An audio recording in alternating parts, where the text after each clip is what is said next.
মা, ইন্দু, এদিকে এসো। রাঘব দাদা, গণেশ, মাসিমণি, মেসোবাবু, সকলে এদিকে এসো। কি রে? একখানা সুসংবাদ দেওয়ার আছে। কি কি হয়েছে দারিকা? একটা আনন্দের খবর আছে রাঘব দাদা, সকলে আসুক, সবার সাথে আমি এই সংবাদ ভাগ করে নিতে চাই। মা। দারিকা, কি হয়েছে বাপ? সবকিছু ঠিক আছে তো? হ্যাঁ হ্যাঁ মা। কি ব্যাপার দারিকা, এত ডাকাডাকি কিসের? মন্দিরের তোরণ নির্মাণ সম্পূর্ণ হয়েছে মেসোবাবু। সিংহ তোরণ এখন একেবারে প্রস্তুত। মেসোবাবু, মাসিমণি, সকলে তৈরি হয়ে নাও দেখি, আমরা সেই তোরণখানা দেখতে যাব।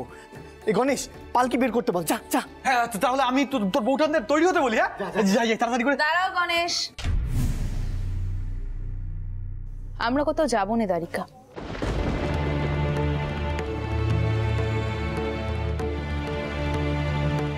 কেন মাসিমণি, তুমি নিজের চোখে দেখতে চাও না মন্দিরের কাজ কতখানি এগোলো? তোরণখানা কেমন তৈরি হলো তুমি দেখবে না মাসিমণি? দারিকা, আমার শরীর খুব একটা ভালো নেই, আর এই শরীরে অত দূর যাওয়া আমার পক্ষে সম্ভব নয়। তুমি আমাকে ছেড়ে দাও। হ্যাঁ দারিকা, আমিও আমার কারবার নিয়ে একটু ব্যস্ত থাকবো। তাছাড়া আমাদের মতামতের তো তোমাদের কাছে খুব একটা গুরুত্ব নেই, তাই মন্দিরের কোথায় কি হবে সেই জেনে আমাদের কি লাভ বলো? বড় জামাই দাদা, আপনি এখনো রাগ করে আছেন? যা হয়েছে হয়েছে।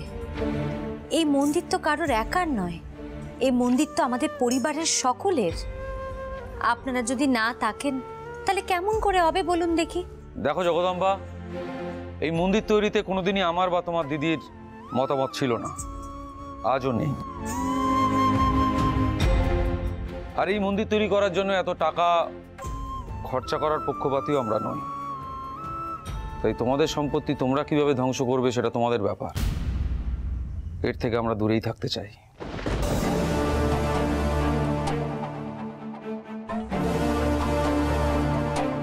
তাছাড়া মন্দির তো সকলের নয় চটকুকি, ওটা তো তোর আর তোর ব্যাটার কেরামতি দেখানোর জায়গা। আর আমাদেরকে ওখানে কেন নিয়ে যেতে চাস? মায়ে ব্যাটাই মিলে কি কীর্তি স্থাপন করেছিস সেটা দেখানোর জন্য? ওই দেখনদারির মধ্যে আমাদেরকে টানিস নে চটকুকি।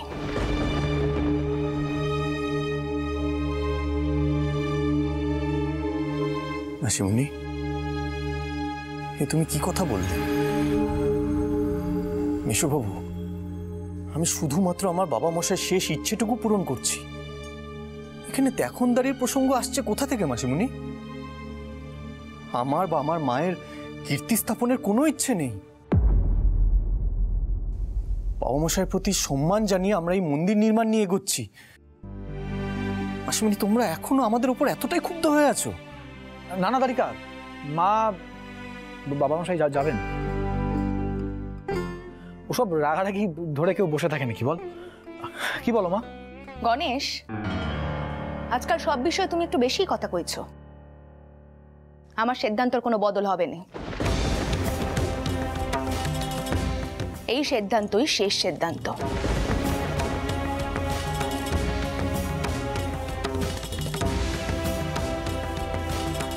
আর গণেশ, তুমিও কোথাও যাবে না। আমি চাইনি সবকিছুর মধ্যে তুমি আর কোনোভাবে থাকো। মা, এ তুমি কি কথা বলছো? মন্দির তৈরি শুরু থেকে রাঘব দাদা আর আমি দারিকার সাথে রয়েছি। আজ যাবো না তা বললে হয় মা? আজ দারিকার কত আনন্দের দিন। আমাদের কথা অমান্য করো না গণেশ। আমার মন বলছে এই মন্দির তৈরি নিয়ে একটা বড় সড়ো গোলমাল বাঁধবে।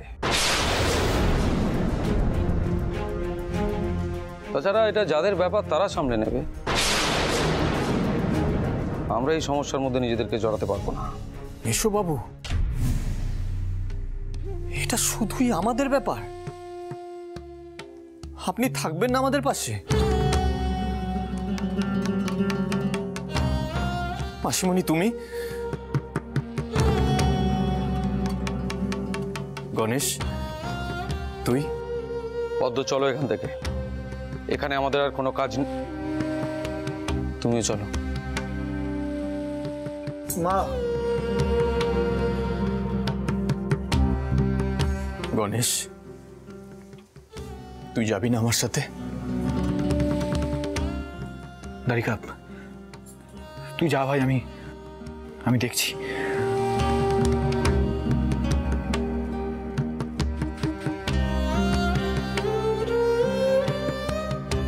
দেখলে রাঘব দাদা, দেখলে তুমি? কেন বলো তো মেশুবাবু এই বিভেদ তৈরি করছে আমাদের মধ্যে? কেন এতটা রেগে আছে আমাদের উপর? আমরা তো এক পরিবার। দারিকা, সবই তো দেখি, এমনটা তো অনেক দিন ধরেই চলছে। দারিকা, তোমার যা করার তুমি করেছো, এমনকি মাসিমুনিও। যাকে মন খারাপ করো না দারিকা, আমি তোমার সাথে আছি, আমি যাব। মাসিমুনি, তাড়াতাড়ি তৈরি হয়ে নিন, বেরোতে হবে।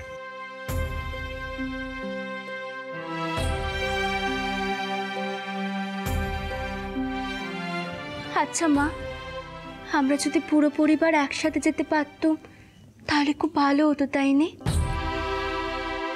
আমরা যা চাই সবসময় তা হয়নি বাচ্চা।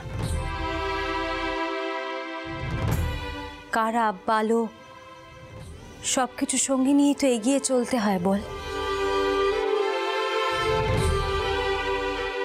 তারিকা, তোমার বাবা মশাই নিশ্চয়ই খুব খুশি হয়েছেন তোমার এই কাজ দেখে। মা অন্নপূর্ণার মন্দির দেখো, মা নিজেই সকলকে একে একে কাছে টেনে নেবেন। মনে কোনো খেদ রেখো নে, বিশ্বাস রেখে এগিয়ে চলো। যাই, আমি তৈরি হয়ে আসি। মা, তোমার কথাটাই যেন সত্যি হয়, এটাই আমি চাই।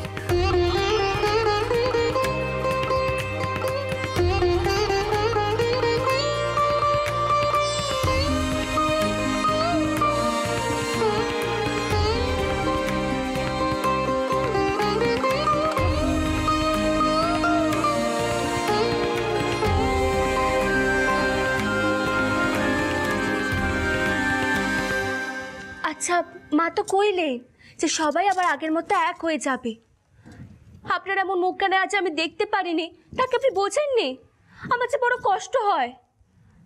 এত বড় একখানা সুখবর পাওয়ার পর আপনি যদি নিজের মুখখানা শুকনো করে রাখেন, তা কি ভালো দেখায়? এই সুখবর তো সকলকে দেওয়ার জন্যই ডেকেছিলাম, সকলের সাথে এই সংবাদখানা ভাগ করে নিলাম। তার ফল কি হলো সেটা তো তুমি নিজেই দেখতে পেলে ইন্দু। না না, আপনি মুখ বার করে রাখবেননি, এ আমি কই দিলুম। আপনার পছন্দের তৈরি করা সিংহতরণ আমরা সবাই দেখতে যাব, কেমন? সত্যিই তো, আপনি কি কম বড় কাজ করলেন? মা বাবার ইচ্ছে পূরণ কজন সন্তানই বা করতে পারে। আপনি সেই জায়গায় এত বড় একখানা মন্দির তৈরি করার কাজে হাত দিয়েছেন। আপনি জানেন যেতে আমি কত খুশি হয়েছি, এমনকি আমি গর্ববোধ করছি। আচ্ছা, এবার আপনি চলুন দেখিনি, আমি আপনার জামা কাপড়গুলো তৈরি করে দেব। আসুন।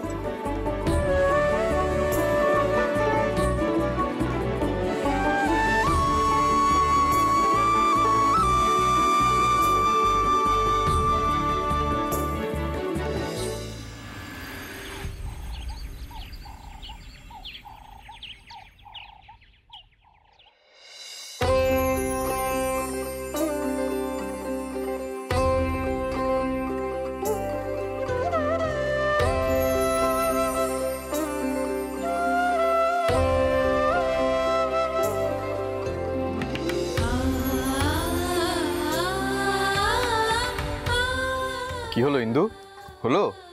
হ্যাঁ, এই তো হয়েছে।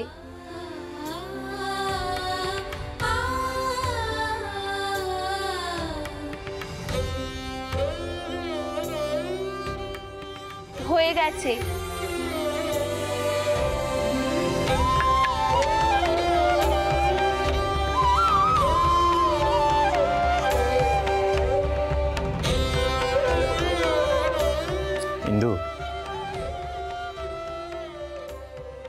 এই যে সব পরিস্থিতিতে তুমি আমার পাশে থাকো, এতে আমার মনের জোর অনেকখানি বেড়ে যায়।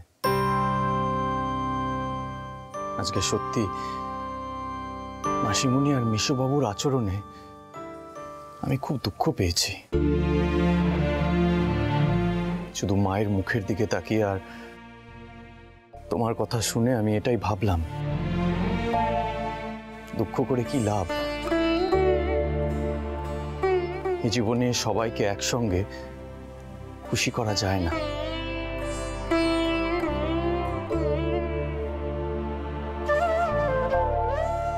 দুয়ারি বাবু, একদিন না একদিন মাসিমণি মেশুবাবুর রাগ ঠিক পড়ে যাবে, দেখবে। একই পরিবারে মনোমালিন্য বেশি দিন স্থায়ী থাকে নাকি? হ্যাঁ, সব মিটমাট হয়ে যাবে। কই দাও উত্তরীয়খানা, দাও দেখি।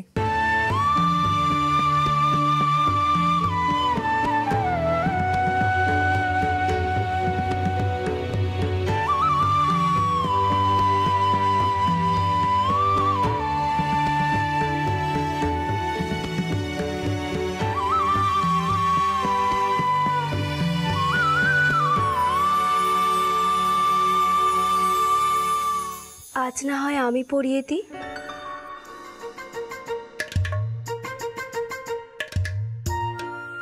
বেশ, দাও।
কি হলো তো?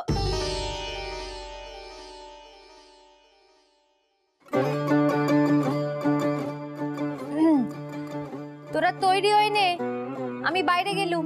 মা, আমি তৈরিই আছি। রাঘব দাদাও পালকি সাজিয়ে নিয়ে এসেছে। ইন্দুমা, তুইও যা, তাড়াতাড়ি তৈরি হই নে, তুইও তো যাবি আমাদের সঙ্গে। ও মা, আমি তাহলে দিদিদেরকে কি বলি? কমলা বউ আর অন্নদা বউ যেতে পারবে না, শুনছিলুম ওদের যেন কি কাজ রয়েছে। তুই যা, তৈরি হয়ে নে। দারিকা, বেশি দেরি করতে আমার আর মন চাইছে না, চলো এবার তাহলে আমরা রওনা হই। হ্যাঁ মা, চলো। আয়।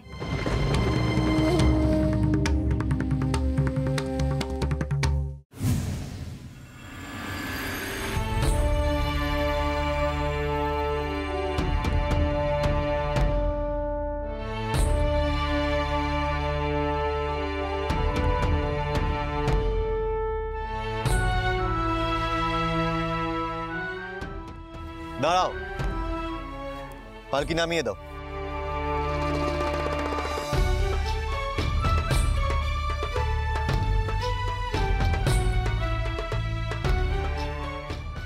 মা বেরিয়ে এসো মা, আমরা পৌঁছে গেছি।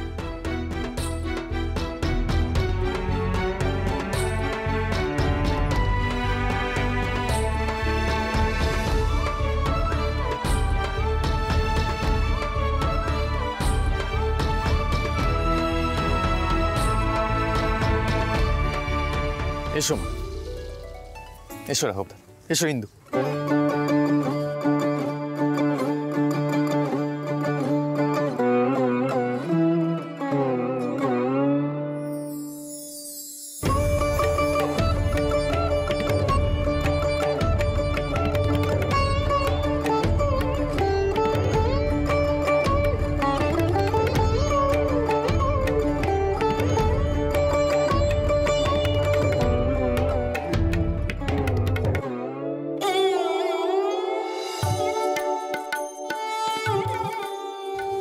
এই হলো তরুণ,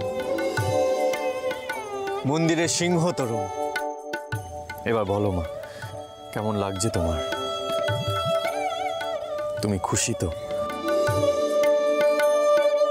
এই সিংহ তরুণ তোমার আর বাবা মশাইয়ের ইচ্ছে পূরণের আমার প্রথম ধাপ।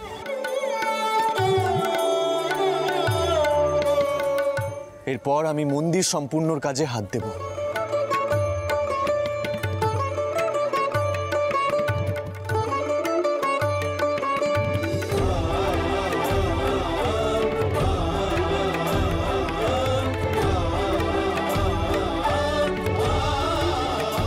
মা,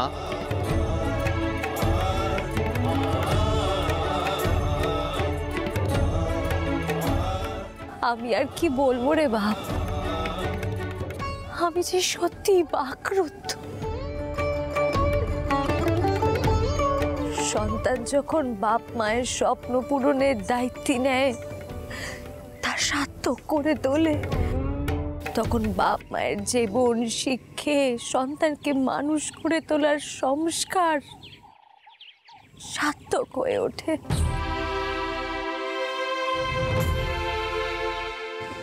সত্যি অভূতপূর্ব, কি সুন্দর নিখুঁত কাজ। দ্বারিকা, এই সিংহের প্রতীক, এগুলো আত্মবিশ্বাস, সাহস, গর্বের প্রতীক। আর এই তিনটে গুণই তোমার মধ্যে বর্তমান।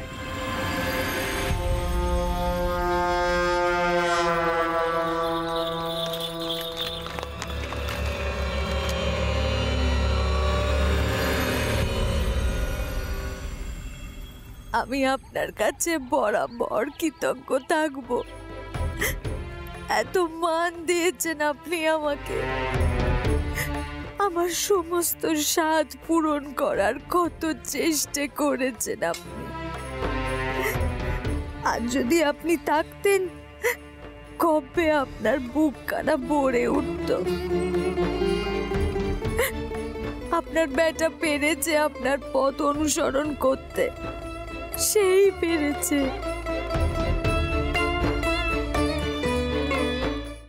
ইন্দু, এদিকে এসো।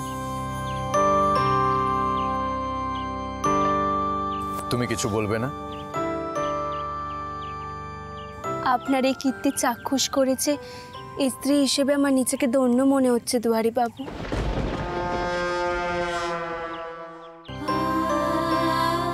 ওই দেখুন, মায়ের চোখে জল।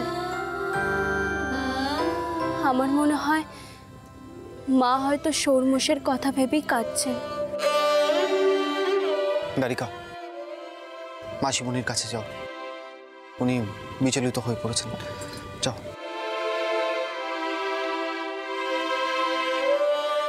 মা, এ কি, তুমি কাঁদছো? না রে বাবা, মা, আজ বাবা মশাই যেখানেই আছেন, তিনি নিশ্চয়ই এই সব কিছু দেখছেন। আজ তিনি খুব শান্তি পাচ্ছেন। মা, তোমাদের এই বেটা দ্বারিকানাথ বিশ্বাস সর্বদাই তোমাদের নাম উজ্জ্বল করার চেষ্টা করবে। এসো মা, মন্দিরের কাজ কতটা সম্পূর্ণ হয়েছে সেটা দেখবে। এসো ইন্দু, রাঘব দাদা, তোমরাও এসো। এসো মা।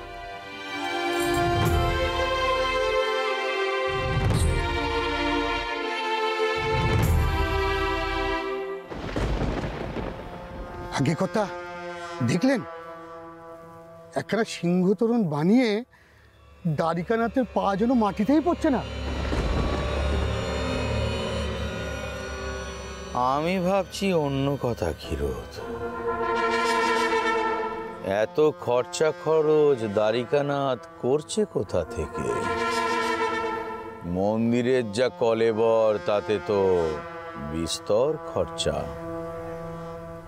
ব্যবসাপাতির অবস্থাও তো তেমন রমরমা নেই, তাই না? আগে কথা মূর্খ মূর্খ, নিজের যা আছে সব উড়িয়ে পুড়িয়ে নষ্ট করছে। আরে নিজের ভালো তো পাগলও বোঝে, আর দ্বারিকানাথ সে মূর্খামির মূর্খমি থাক, আমি তো আর তা বলে হাত গুটিয়ে বসে থাকতে পারি না। এই মন্দির তৈরি আমাকে পণ্ড করতেই হবে।